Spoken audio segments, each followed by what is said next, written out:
This next segment is brought to you by the letter Q, specifically QAnon. The sign with a Q on it stands for QAnon. QAnon, a fast-growing right-wing online community. The QAnon conspiracy theory is spreading around the world like a pandemic.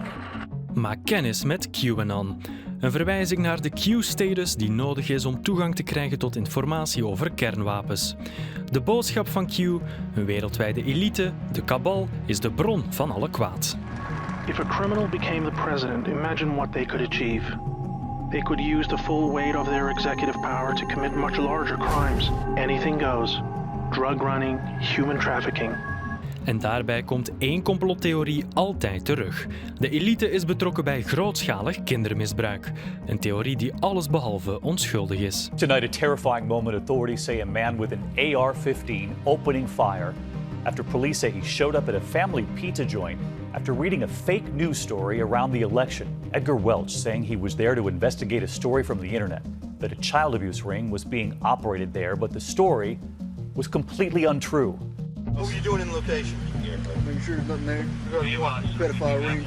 Regarding what? Pedophile ring. Pizzagate. The accusation came from this unhinged story that originated online days before the election, saying that Hillary Clinton and her campaign chairman John Podesta were operating a child sex ring. Pizzagate was definitely the beginning. Like, plenty of QAnon narratives are rooted into what basically began as Pizzagate in 2016 during the presidential election campaign. But for the first 2 years, QAnon, although it was rising and it was growing and becoming bigger and bigger in the States, it wasn't really a global movement. But I think this year, when the pandemic began, suddenly QAnon narratives started merging and mixing with other conspiracy communities about COVID-19, about its origin, about lockdown, about the restrictions that were imposed by governments. Deze BBC-journalist onderzoekt QAnon al jaren. Dat Facebook nu met strengere maatregelen komt is geen moment te vroeg, klinkt het. This is the first time a major platform is saying, no, we're banning it across the board. So in that sense, it's massive. It's also massive because Facebook is the platform on which QAnon is huge. Op die manier krijgt QAnon steeds meer weerklank, ook en vooral in de Amerikaanse politiek. They wore shirts and signs emblazoned with only the letter Q. Their numbers seem to be growing, and they were spotted last night at President Trump's Florida rally. Things that were in the dark, the light is shining and it's bringing it out, and people really need to know to come together, and it's always been about the children. Trump 2020.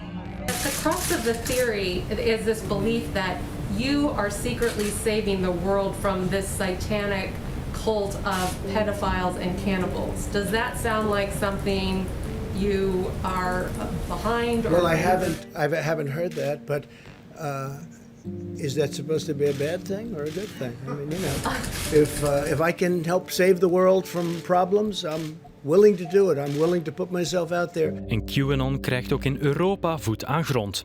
In Duitsland, maar ook in Nederland. QAnon is niet meer alleen Amerikaans. QAnon wordt gewoon wereldwijd. Het is gewoon bij iedereen wordt bekend. I've been following these rallies around the world, and most of them I know for a fact are organized on Facebook.